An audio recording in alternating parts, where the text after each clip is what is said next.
Welcome to the Sentinel Report. I'm your host, Alex Newman. Thanks so much for joining us, ladies and gentlemen, on this beautiful August 18th that the Lord has made. Folks, the mythology surrounding vaccines is officially crumbling. Like, we've never seen anything like this in my lifetime, certainly. And we have the great Dr. Peter McCullough joining us to discuss his new book about the mythology surrounding vaccines. And you're going to be amazed. I mean, the information that's coming out now is just so astounding, folks. We've been lied to on a massive level. We also have a crypto entrepreneur who appears to have been entrapped by the feds. I don't know, you think, why would the feds entrap somebody? They would never do that, right? I mean, January 6th, everybody knows that was totally legitimate. Now, folks, we have a real problem here on this issue. And so we have the great Jacob Hornberger joining us today. He is, of course, the founder of the Future of Freedom Foundation to talk about all that and more. But first, a word from the Word. This comes out of Ezekiel. It's in chapter 18, verses 21 and 23. The Bible reads, "But if a wicked person turns away from all his sins that he has committed and keeps all my statutes and does what is just and right, he shall surely live, he shall not die. None of the transgressions that he has committed shall be remembered against him. For the righteousness that he has done, he shall live. Have I any pleasure in the death of the wicked, declares the Lord God, and not rather that he should turn from his way and live." Wow, folks, powerful warning. And Ezekiel also reminds us that if we don't tell people, we don't warn people about the consequences, their blood is going to be on us. Okay. So we do have an obligation to share the bad news and also the good news with everybody. Um, Before we get started on the news today, folks, we're going to bring on the great Andrew Muller, Chief of Operations here at Liberty Sentinel Media, also a contributor to the New American. Before we do that, I do want to tell you about our friends at Classical Conversations. They do really good work, extraordinary stuff. It's where I have my children enrolled for their education. I love the way they talk about the purpose of education being to know God and to make him known. And I couldn't agree more, right? It is so critical that we start rethinking everything about education. The government has lied to us, has hurt children for so many generations. It's time to do a total rethink. So get over to classicalconversations.com/LSM, Liberty Sentinel Media, classicalconversations.com/LSM, and check out what they have to offer. It may be a good fit for your family, for your children, for your grandchildren. So I do encourage you to check that out. Now, folks, turning to the news, we've got some really big stuff going on. This trend really jumped out at me. In 1950, I want you guys, if you're watching us, to look at this graph here. In 1950, over half of 30-year-olds were married and they owned a home. Okay, that's not that long ago, folks. We're talking 75 years here, right? That's when my parents were around, at least my dad. So it's not that long ago. And yet more than half of 30-year-olds were married and owned a home. Now, fast forward to 2025, looks like we've got about 13% of 30-year-olds are married and have a home. Joining us to discuss is the great Andrew Muller, contributor at the New American, Chief of Operations here at Liberty Sentinel Media. Andrew, you're under 30. You're married. You have a home. I was married and I had a home at 30. But it sounds like we are the fringe minority now. I mean, you're more connected with the young people than I am. You're still really young. What's going on? Why aren't they getting married? Why aren't they buying houses? Well, I'll say, Alex, I'm going to be 24 at the end of this month. And out of all my friends, I am the only one, barring one other guy I know, who has a house and is married. So out of all the rest of my friends, they live in apartments, they're dating, they're single. So this is definitely an issue. But the thing is, they all want to have a house and get married, but they feel like they can't because of the economy, or they feel like they can't because of feminism, that women now have to work. So we have a 2-income household, but maybe they want to homeschool their children. So they feel like they have to wait to get married to be able to afford it. And it just kicks the can down the road, and they end up not being able to do any of these things. And I was trying to figure out, well, how bad is this? Because I kind of got a sweetheart deal. I got a private loan, a nice house, different than others. But I went to the Federal Reserve Bank of St. Louis, and they had a median sale price of homes chart. And I went back and looked. And 20 years ago, Alex, in 2005, the normal sale price of a home in the United States of America was $233,000. Now, in 2025, the average sale price is $410,000.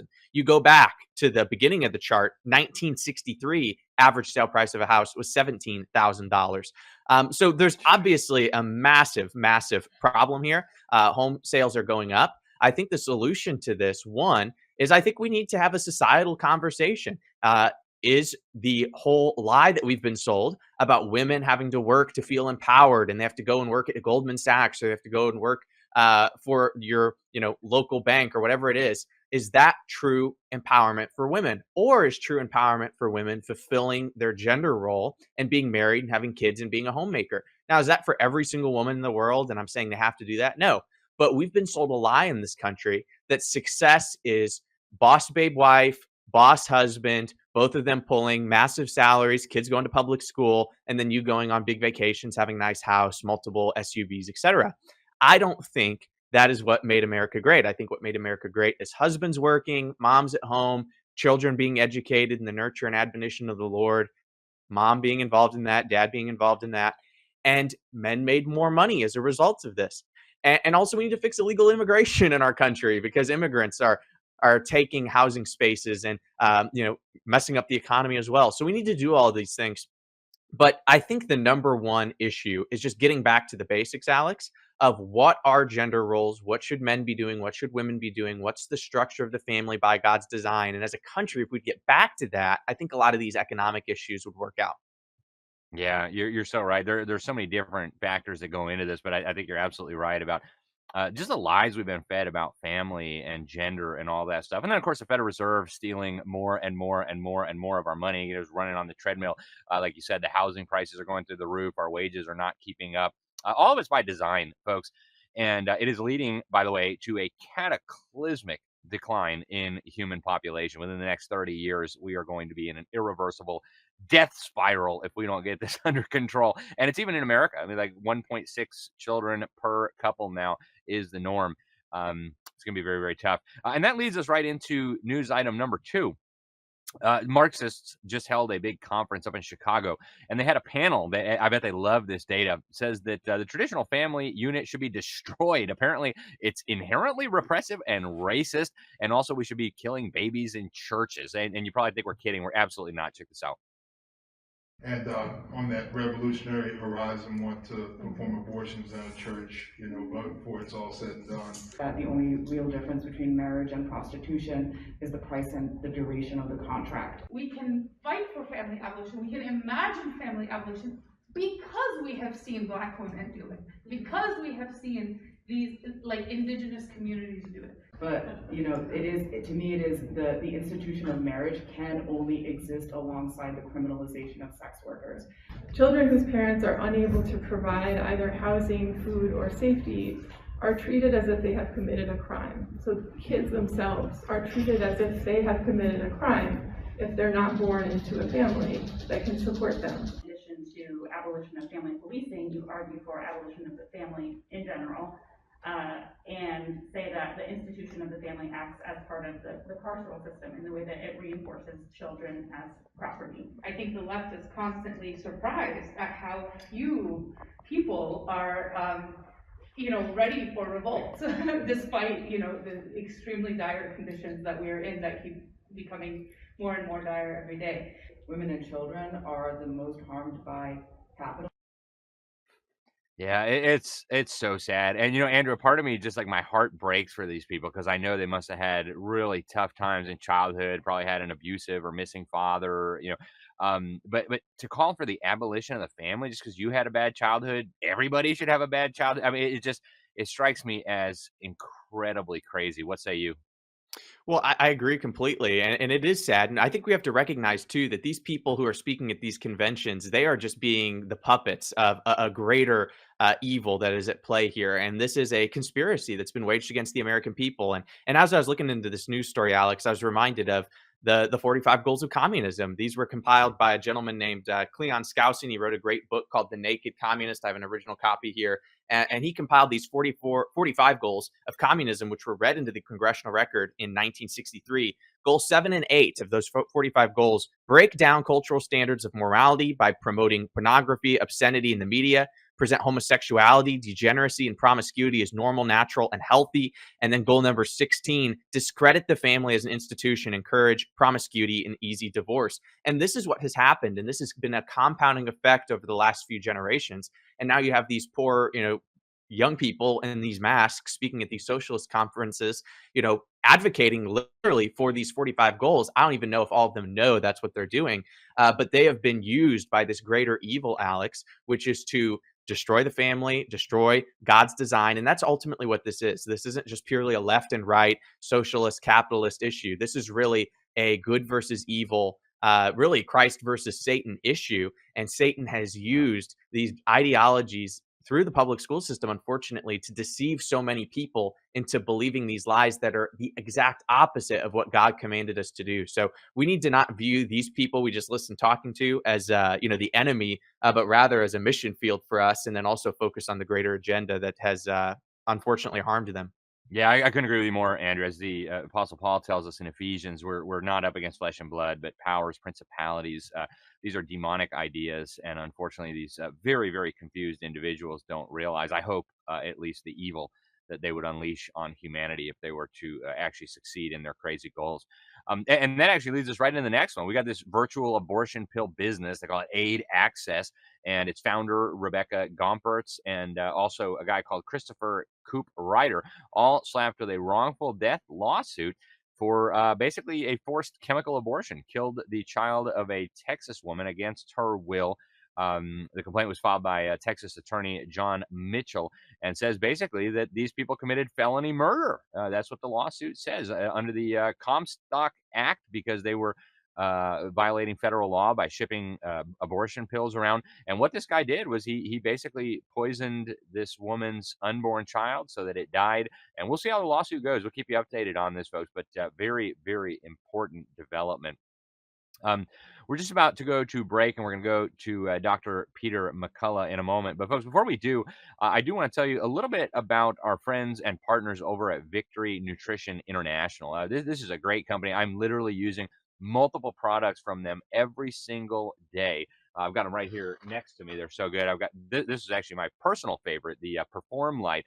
Keeps you hydrated. It's got all kinds of electrolytes and minerals and even vitamins to keep you running strong, even in this outrageous Florida summer heat. They've also got this one, which is just really, really good. Nsorb. It's to aid digestion. And I'll tell you what, it has been a godsend for me. So I encourage you folks to go check them out. You can find them over at V as in victory, N as in nutrition, I as in international.life/Newman. That's VNI.life/Newman. And when you use the promo code Newman20, they're actually going to give you a 20% discount on this. So you could try it out and see if you like it. I'm telling you, folks, these are just really, really great products. We wouldn't be working with them if they weren't. So I want to encourage you to check it out. Again, VNI.life/Newman. Use that promo code Newman20 and check it out. I bet you are going to like it. Stay with us. We're going to be right back, speaking of health, with the great Dr. Peter McCullough and John Leake, co-authors of a new book exposing the mythology surrounding vaccines, right here on the Sentinel Report. Hello, everyone. I'm excited to announce the next generation of energy drinks, Rev 7. It has no sugar and no caffeine. Instead, Rev 7 uses Go BHB.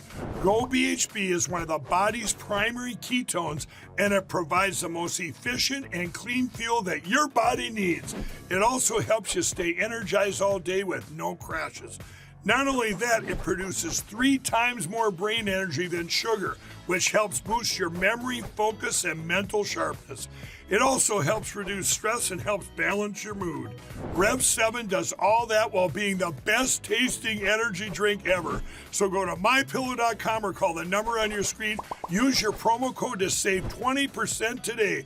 I'm so sure you're going to love Rev 7. For a limited time, you get our introductory 3-pack absolutely free. I drink Rev 7 every day and I absolutely love it, and so will you. Welcome back to the Sentinel Report. Folks, the vaccine promoters are coming down on those of us who ask questions with increasing viciousness. The American Academy of Pediatrics just recently proposed that we eliminate all religious exemptions, all philosophical exemptions from their mandates. In other words, if you want your child to be able to get an education, he or she must have all of the injections that the government recommends in cooperation with Big Pharma. But at the same time, we're seeing more and more pushback. Well, there's an incredible book that is now on the way.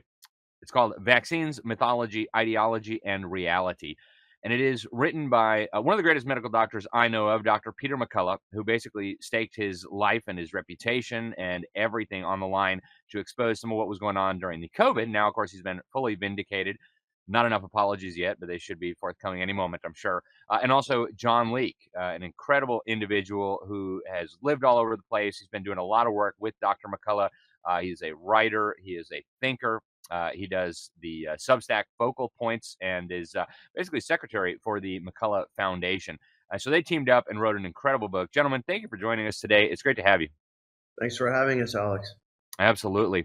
Dr. McCullough, let's start with you. I mean, you guys argue in this book that the narrative surrounding vaccines is starting to crumble. It was once untouchable, and now, people are starting to ask real questions. What do you say?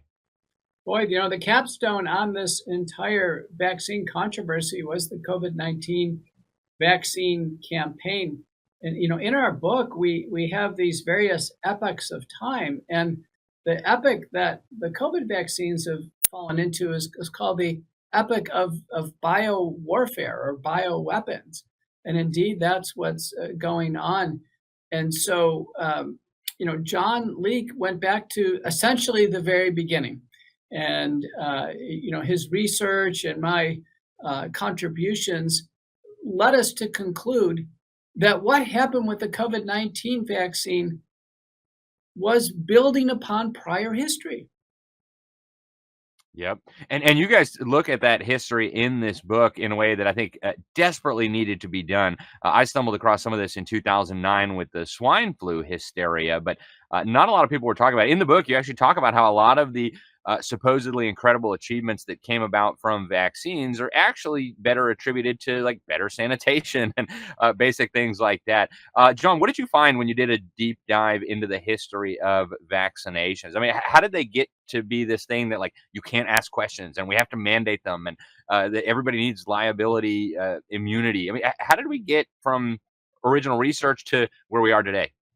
I mean, it's notable that the American Academy of Pediatrics wants to remove religious exemptions to children receiving the vaccines on the childhood schedule. And when I go back and look at the whole history of this going back to the 18th century, what I would suggest is that the American Pediatrics has itself erected a sort of religious cult around vaccination. And it doesn't want any other kind of religious sentiment, competing with its own cult. I mean, if you go back to the 18th century, and we start with the smallpox outbreak in Boston, Massachusetts in 1721, what we see is that very quickly, and speaking in the early 19th century, it wasn't vaccination, it was what was generally referred to as an inoculation procedure, in which you take a little bit of disease-causing matter from a smallpox pustule, you make an incision in a healthy person's arm, and then rub a little bit of the infectious or the disease-causing matter in that wound in order to inoculate. The idea was introduce just a little bit of poison, and that will render the recipient immune from more severe illness. So that idea was quickly perceived as something like a method of protection that was almost conceived as having a mystical significance. And it's notable that the foremost advocate of this early smallpox inoculation procedure in Boston was Cotton Mather, who was first and foremost a Puritan minister and theologian. And he expressly stated in a Boston newspaper that he perceived this inoculation procedure to be a gift from God. And that kind of archetypal, what I would call sort of religious thinking, has really characterized the vaccine enterprise for all 300 years. I mean, between 1721 and 2021, we're told that it's going to protect us all. Bill Gates told us in April of 2020 that this new COVID vaccine was coming. It was almost like the advent of a vaccine, as a sort of, you think of the Gospels that, fear not, I bring you tidings of great joy, a child is born. It was almost like Bill Gates was proclaiming the advent of this vaccine. It had not yet been developed. It had not yet gone through trials, but he felt confident in stating that when it's ready, and it shall be ready soon, when every man, woman, and child on earth receives it, then we'll be able to go back to normal.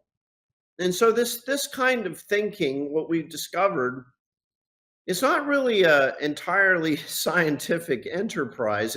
It starts with this proposition, and then any effort to actually evaluate, is the vaccine truly safe and effective? Any attempt to evaluate that is then heavily biased. There's already been a decision that we're going to place our faith in that. And anybody that sort of raises questions, points to flaws in the concept, is quickly shouted down as a sort of heretic and dismissed. So what we propose in our book is, let's get vaccines, the vaccine enterprise, out of the realm of orthodoxy and heresy, and let's get it back into the arena of critical evaluation and discussion. Yeah, that would be a positive development, in my opinion. Dr. McCullough, going back to you now, you are, of course, a medical doctor, and we do see now more and more parents resistant to these vaccines. Everywhere you look now, record numbers of parents are opting out, record numbers of parents. I mean, the CDC funded a study that showed about half of pregnant moms now, for the first time with their first baby, are even considering skipping some or all the vaccines. This is really, really a new, and I would argue unprecedented development. Is that a good thing or a bad thing, Dr. McCullough? We're largely talking about healthy children being born. In that circumstance, 6 studies show that a healthy child remains healthier if they don't take any vaccines, because they obviously can't have any chances of developing vaccine complications. And the big ones we're worried about are allergic illnesses that develop or neuropsychiatric problems that develop after a big battery of vaccines. You can't have those largely if the child doesn't take the vaccines. But you're right, in a paper in JAMA recently, 40% of parents said they're going to follow the full schedule. But I believe about 60% said that they're going to delay, or they have some questions. Now on a Focal Point Substack this week, we have a report from the CDC, July 31st, 2025. CDC is reporting from last year's data. We have roughly 10% of kindergartners that are coming in unvaccinated. That means no MMR, DPT, or the other big combination vaccines. So the goal of 95% vaccinated for theoretical herd immunity by the vaccine community, that's gone now. And I think we'll see further erosion as people go unvaccinated. Fascinating times. John, turning back to you now, we just got done talking with Congressman Warren Davidson. He's got a bill that would remove the exemptions from liability for the vaccine manufacturers, and a separate bill that he's sponsored that would end the PrEP Act, and especially the parts that give immunity to the manufacturers of what they call these medical countermeasures. What do you think? I mean, the big pharmaceutical companies say, well, if we don't have that, then, we might not even make these things. But Congressman Davidson says, no, you got to stand behind your products. What do you think? Is it time for Congress to undo those exemptions from liability for the manufacturers of these products? Absolutely. And there are 2 reasons that there are many reasons, but there are 2 I would highlight. The first is, one of the things we do with our book is we go back and look at U.S. vital statistics data going all the way back to the 30s.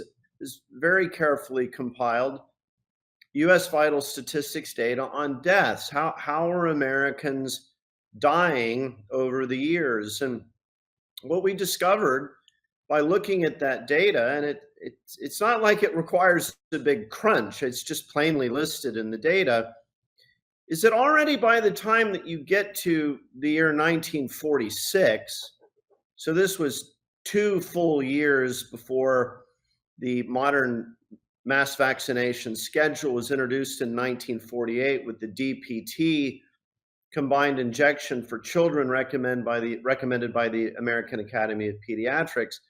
By the time you get to 46, you've already seen a very, very precipitous drop of mortality in all of these infectious diseases, well over 95% between the turn of the 20th century and 1946.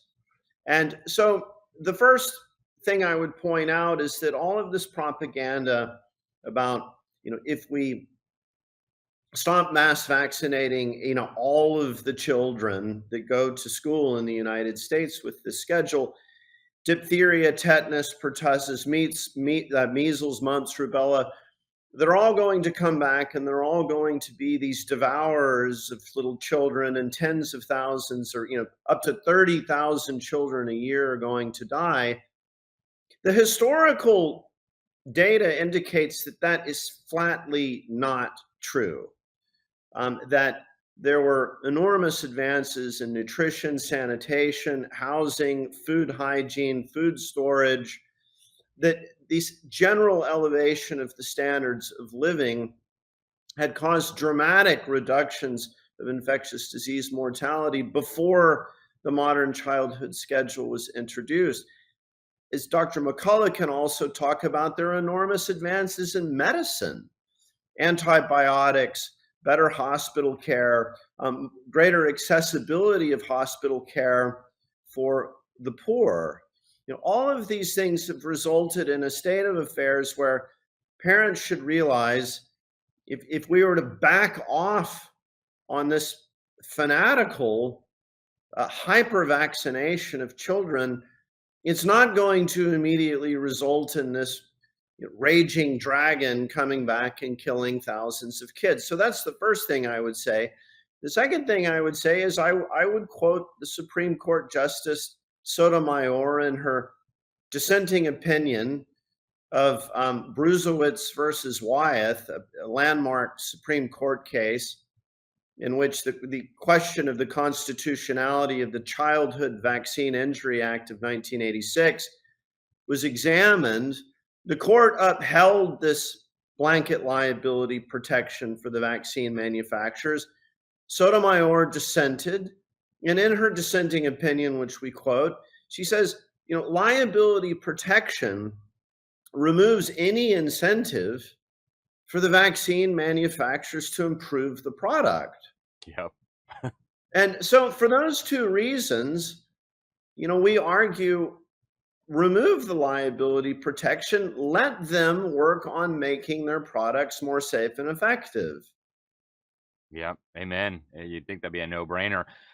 Which brings me, Dr. McCullough, to Robert F. Kennedy Jr.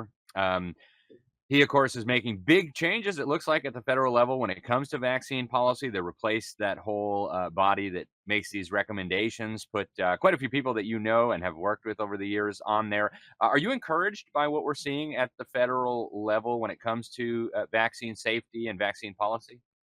Robert F. Kennedy is doing what he can,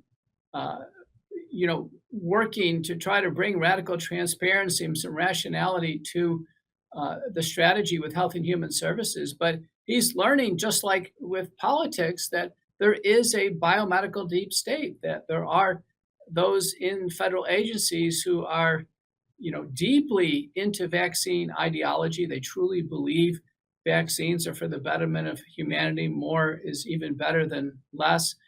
And then there are others that are simply caught up in government corruption.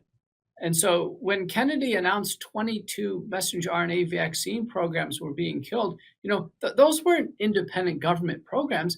Those were government handouts to the biopharmaceutical industry. That was money going to Moderna or Sanofi or these other vaccine companies.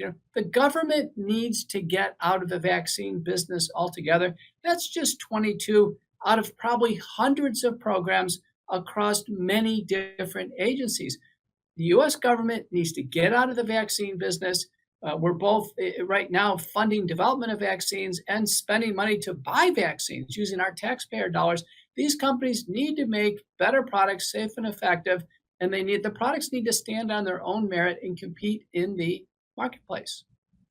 Yeah, Alex, if I could just add to that, I mean, the thing that amazed me, and this goes all the way back to this smallpox inoculation procedure in the 18th century, variolation, they called it.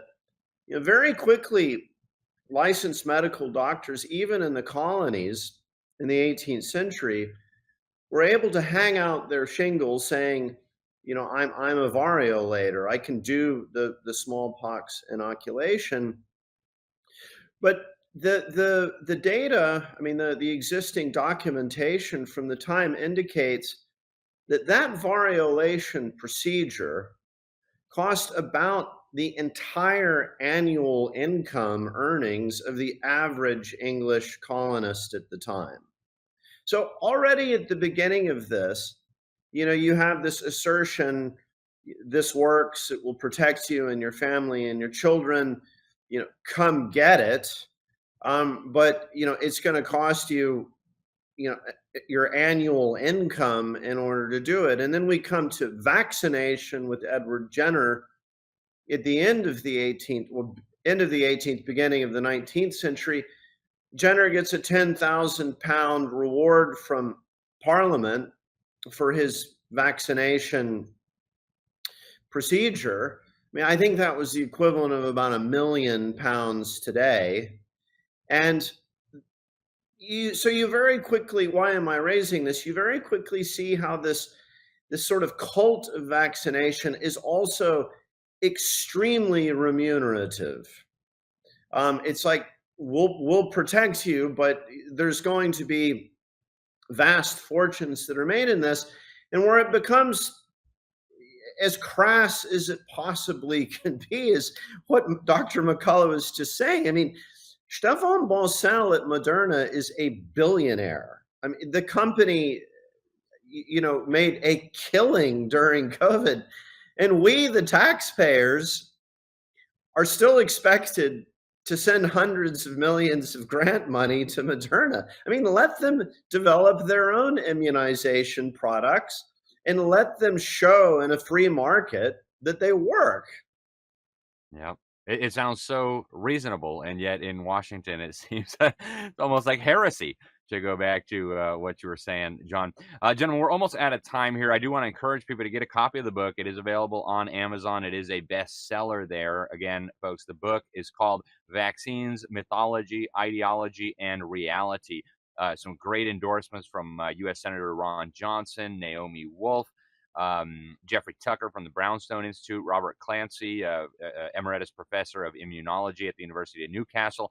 But before we let you go, Dr. McCullough, a lot of parents, a lot of grandparents are just trying to navigate this as best they can for their children and their grandchildren. Where can people go to get good information about the vaccine schedule, the individual vaccines? I mean, where does a concerned mom go to get good information? I recommend the World Council for Health. They're a physician-led, evidence-based, consensus-driven organization.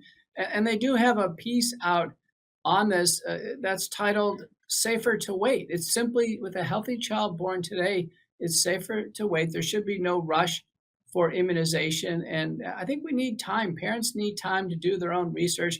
Vaccines are far safer when they're given later in life, beyond the critical times of immunologic and neurologic development. And they're far safer when they're given individually as opposed to given in big bundles. Yeah, excellent information.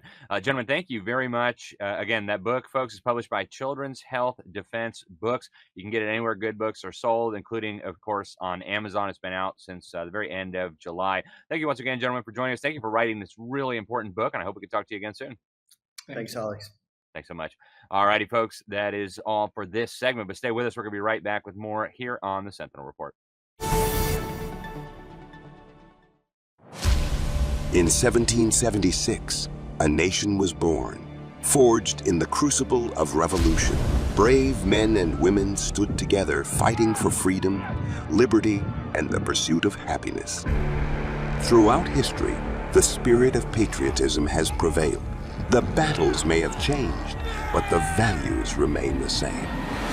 Today, in 2024, we find ourselves at a pivotal moment where the call for unity, freedom, and a better future echoes louder than ever. Introducing Patriot Mobile, the wireless carrier that stands with you. We are committed to supporting the values that make our nation great. With affordable plans and reliable nationwide coverage, Patriot Mobile is not just a wireless service. It's a call to action for those who believe in the American dream. Because this year is not just any year, it's the most important year since our nation's founding. Choose a wireless carrier that shares your values. Choose Patriot Mobile. For free activation, use promo code Newman. Welcome back to the Sentinel Report. I'm your host, Alex Newman. And folks, there's a lot of news about the cryptocurrency and the move towards stable coins and central bank digital currencies. But in the midst of all this, there are individual stories. We have had guests on the program talking about Roger Ver, one of the early Bitcoin enthusiasts. Some people even call him Bitcoin Jesus. A little bit blasphemous, but the government's going after him, trying to throw him in prison. There's another man who is already sitting in prison, who is deeply involved in Bitcoin, and our next guest says he is there unjustly. And he is a very well-known, prestigious individual who's been involved in the freedom fight for a very long time. His name is Jacob Hornberger. He's the founder and the president of the Future of Freedom Foundation. He has a degree in economics. He's got a law degree. He taught law and economics as a professor at the University of Dallas. And he used to work for the Foundation for Economic Education, which is an excellent organization. And then he founded the Future of Freedom Foundation few years after that. And he's got a 3-part article series that really caught our attention. Some mutual friends encouraged us to read this, and you have to let your audience know about this. So we wanted to bring Jacob on. Jacob, welcome to the program. Thank you very much for joining us today. Thank you, Alex. Thanks for having me. Absolutely. So tell us about Ian Freeman. You've got this excellent 3-part series. You say the unjust conviction of an innocent man, the Ian Freeman case. Who is Ian Freeman, and how do you end up behind bars? Well, he's a libertarian from New Hampshire, and he's actually one of the pioneers in Bitcoin that you mentioned earlier with respect to Roger Ver. Ian was at the beginning of the Bitcoin revolution when it was after it was first invented. And he got into it not because of any expectations of making a lot of money, but simply because he saw the privacy aspects of this. He knows what the government has done to destroy financial privacy in America over the last several decades, really all of our lives. And he realized this is a means by which people can at least recover some of their financial privacy. So he started promoting Bitcoin. He had actual ATM type vending machines in stores in Keene, New Hampshire. He got the store owners to go along with it, where people could just go in and put in $10 and buy some Bitcoins. And he made a lot of people very wealthy inadvertently. But he was on the Fed's radar screen from the very beginning because they always considered Bitcoin as a threat to the government, because the government loses a bit of control when it loses control over people's financial privacy. And that's why they decided to target him. Wow. And yeah, I mean, that was one of the big selling points of Bitcoin originally was, hey, you can buy and sell anonymously. You can, do all kinds of interesting things with Bitcoin. One of the things that really stuck with me was in Venezuela when the regime was trying to prevent anybody from leaving or moving their money out of the country. A lot of people bought Bitcoin and carried it with them to Miami on a little cold storage device. So I can see why governments wouldn't like this. But talk to us about the prosecution. I've read your pieces. It's fascinating. It does seem, at least from what you say and some of the evidence that we've seen, that there was something of a setup here, a targeted attack on this man. Walk us through the prosecution. Oh, there's no question about it. It is a moral and legal abomination that they sicked an IRS agent on him, of all things. Because, it's that standard thing. If you can't get somebody on something else, you go after them in income tax violations. Mm-hmm. So the way they got Al Capone. Mm. And so they assigned an IRS agent named Pavel Prolotsky to start spying on him. And so Prelotsky really is the fraud in this whole thing. He misrepresents who he is to Freeman. He says he's a libertarian. He's interested in Bitcoin. He starts attending libertarian events, and he's like Ian's buddy. And after a year, though, it was clear they didn't have anything on Ian, and they needed to have something on Ian. So what this guy Prelotsky does is at a social gathering within earshot of Ian, he says to another guy, well, and he had been buying thousands of dollars of Bitcoins, several thousands from Ian with taxpayer money, of course, but Ian just thought he was a regular guy. So he says to this friend of Ian at this social gathering that he's a drug dealer. And so Ian hears this, and Ian is not a dumb guy, and he turns to Prelotsky and says, I just heard what you said, and you're done. You and I are done. I will not sell you any more Bitcoins, because he understood the ramifications of laundering money for a drug dealer. And he says, if I didn't know that you weren't a drug dealer, I could continue selling, but you've put me on notice now. I'm not going to sell any more Bitcoins to you. So the guy says, well, you've got your ATM vending machines. They're not manned. I can just go in there and store and buy them. And Ian says, well, you don't have my authority to do that. So what does the guy do? He goes to one of these ATMs of Ian's, and he puts in $19,000 and buys Bitcoin, goes to the U.S. Attorney's Office in New Hampshire. They secure an indictment against Ian for laundering money on that set of facts. Yeah. It's just a total setup. I mean, it was just incredible that the U.S. Attorney would even take such a case. So on top of that, they indicted him for income tax evasion, failing to register his business with the feds, which is just a regulatory violation. And then the final thing, conspiracy to launder money. So the two big things were the laundering money and the conspiracy to launder money. And that's what he went to trial on. Yeah. And so he's got, I guess, an 8-year sentence that he's serving right now.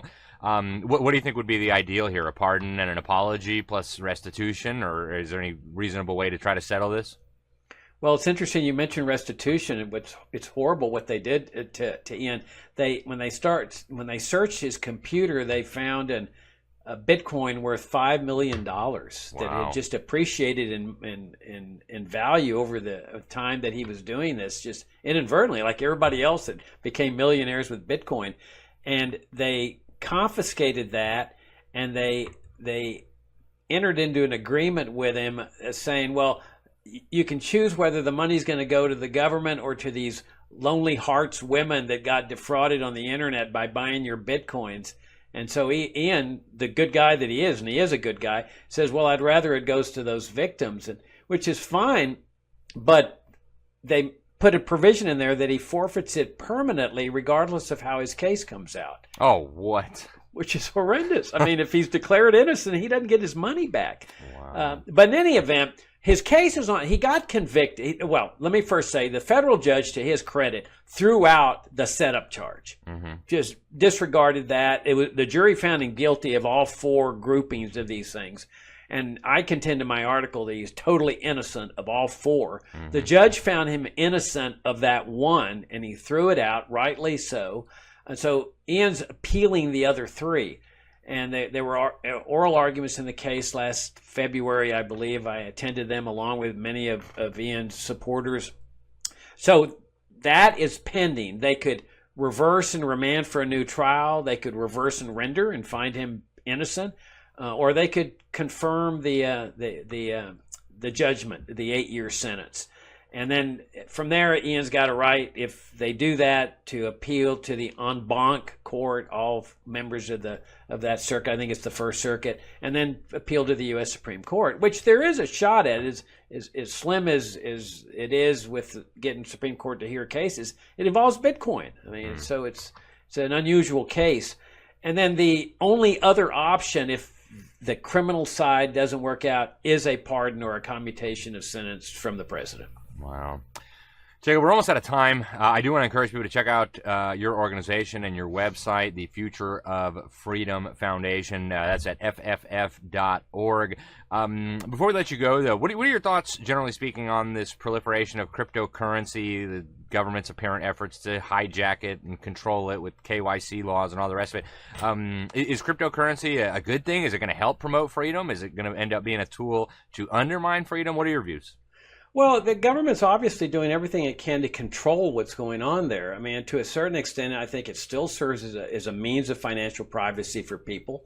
But, you know, as a libertarian, the ideal is to just get government entirely out of the money field.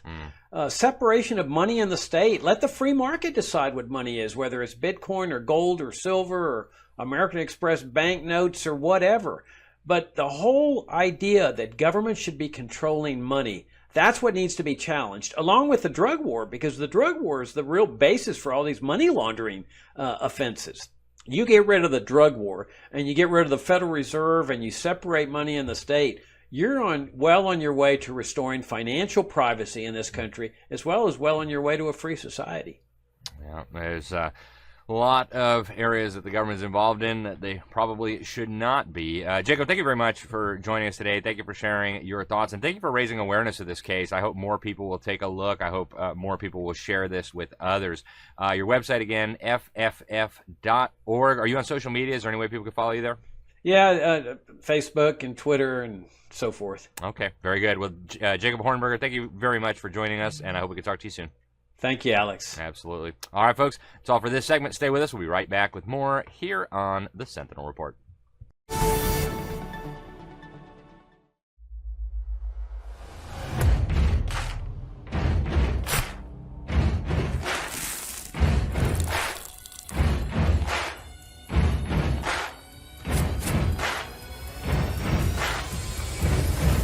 Say hello to Trim Rocks by V&I. A playful and popping way to boost metabolism and mood, burn belly fat, and balance your systems. Pop some Trim Rocks. Feel the fizz, feel the fun, feel the rush, feel the focus, feel the burn. A daily dose of metabolic nutrition in confection form. V&I's metabolic complex is as efficacious as it is effervescent. Made with our blend of proprietary ingredients that have been clinically proven to increase fat burn, reduce abdominal and arm fat, reduce waist and hip measurements, boost metabolism, mood, and immunity, improve endurance, and reduce stress, to name a few. Trim Rocks is a holistic and happy way to support your metabolism. And because it is from V&I, you know that it has been protozoan for optimal absorption, delivering the stellar nutritional payload in a playful way that you will look forward to, ripping and roxing every day. Rocks your way to trimmer, slimmer, vim, and bigger. Nutrition packed, science backed, benefit stacked.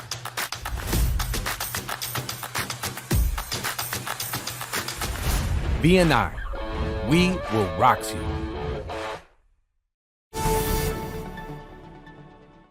You've got a couple of bills that I think are really important, and it's an issue that's on a lot of people's minds right now after COVID. We've got H.R. 4668, the End the Vaccine Carve-Out Act that would end liability protections for vaccine makers. You've also got the PrEP Repeal Act that would repeal parts of the PrEP Act that give immunity to a lot of the producers of these countermeasures during declared public health emergencies. Why do you think it's important for Congress to go in and remove these protections, and maybe speak a little bit to why they exist in the first place? Because I think a lot of people look at that like, well, why do they all get immunity while every other American industry actually has to stand behind its goods and services? Yeah, this is a crazy loophole that I didn't realize existed for vaccine makers. And when they first put it out, you know, the idea of warp speed, getting a vaccine done fast, you know, made sense in the midst of a pandemic. But with the benefit of hindsight, you can say, look, you can't shortcut some of these things.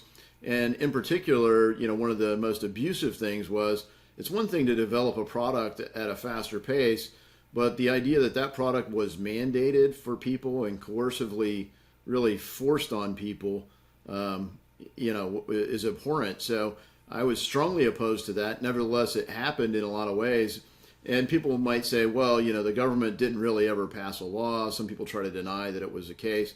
Look, in Ohio, our governor, a Republican governor, was using, you know, the power of restaurant regulators to keep restaurants open, with holding liquor licenses on healthcare. The healthcare workers had to do it, and if they didn't comply, you know, people were losing their jobs. So people were really under duress at losing their livelihood.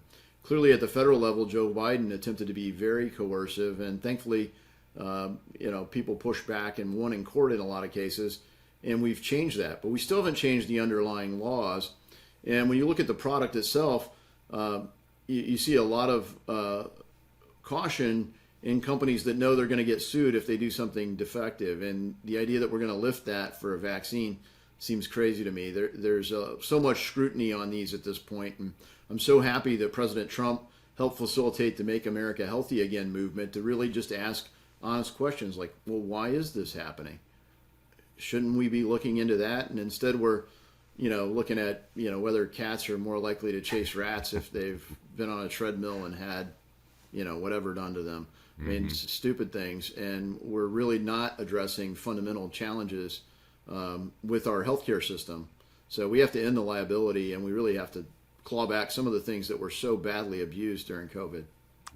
Yeah. I think after COVID, a lot of people are wondering about these things. So glad you're taking a look. Now, you originally came on my radar, Congressman, when you were one of only 2 Republicans in the House of Representatives to vote against the One Big Beautiful Bill. You did eventually change your vote when the final version passed through, but I looked at some of your criticism, and you expressed concerns about just the spending, right? I mean, future cuts, things like that. What are your concerns about spending? Senator Tuberville told us last week or a couple weeks ago that y'all were working on a second Big Beautiful Bill. Are you hoping that some more progress can be made on reining in spending in that second one? Yeah, look, we got way too much government. I was hopeful that we would actually shrink government. And look, we're not getting after the deficit problem with the Big Beautiful Bill. We did get some significant wins, though. And so, look, I voted no in the first bill. I want to be able to vote yes. There are a lot of priorities that the bill funds that I was 100% for in the beginning. But by being no, it put me in the center of negotiations. And look, it could have been no and just stayed there. There's plenty of reasons to oppose it in terms of the total impact on the deficit. I have a lot of respect for Thomas Massie, who's held there, but he wasn't looking to be yes. He's just like, there's nothing you can do to fix this in my view. I'm not voting for it. In my case, I'm like, well, let's get the best bill we can. And so I worked with Rick Scott, Mike Lee, Ron Johnson, and some others in the House. And kudos to Rick Scott for helping facilitate this kind of bicameral dialogue between conservatives in the House and Senate. So initially we tried to get 2 bills instead of one big beautiful bill, because once you get one bill, it tends to only get passed by spending more money. And essentially you just say, well, instead of choosing between what you want and what this other person wants, we'll just give you both everything you want. And it tends to get, really out of control on spending. So we tried to pass a quick package by March 14th that delivered on conservative priorities like border security, defense, and of course raising the debt limit so that President Trump wouldn't have to deal with it. But the SALT caucus, a group of people fighting for more state and local tax deductions, mostly blue state folks in New York, New Jersey, California, places like that, really forced the idea of having one bill, and they pushed the idea that you would go from $10,000 of state and local tax deduction. They wanted uncapped, but they settled for $40,000. And just while President Trump was president, it's going to cost $350 billion. So as part of the negotiation, we got that cut in half. They still get a claim that they raised it to $40,000, but we did an income test on it so that it caps out, and instead of costing $350, it costs about $180. So not quite exactly half, but we cut it down a lot. And we also increased the scope of the Medicaid cuts. So when the House was coming in, they said, 7.8 million Americans are going to lose their health care.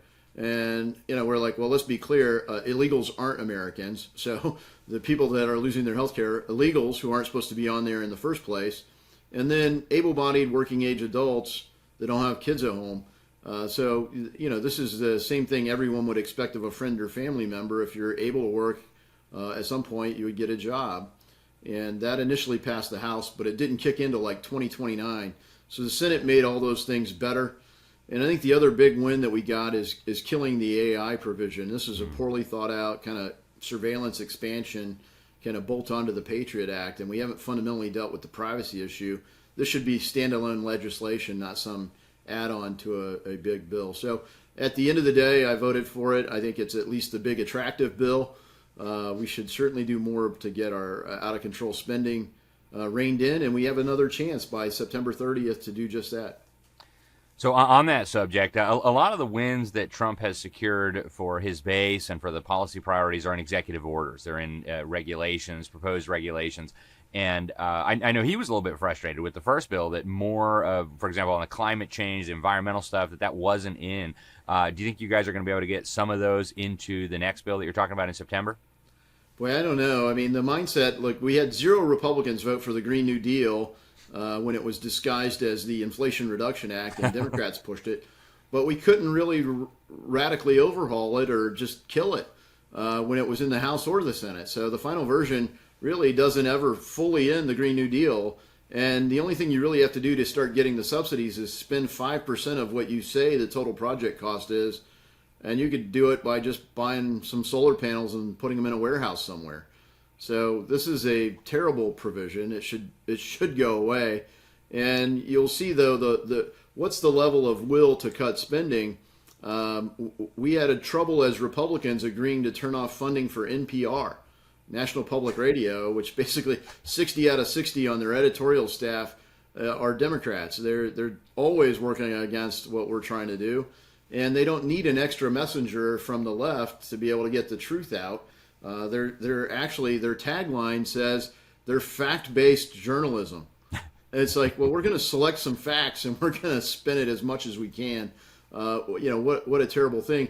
And we barely defunded that as Republicans. So there's just not the kind of will. Think how bad things had to get in Argentina before Milei had the mandate to actually get spending under control and reform things. That might be what it takes. We might have to get awful close to the crash site before there's a real will to cut spending.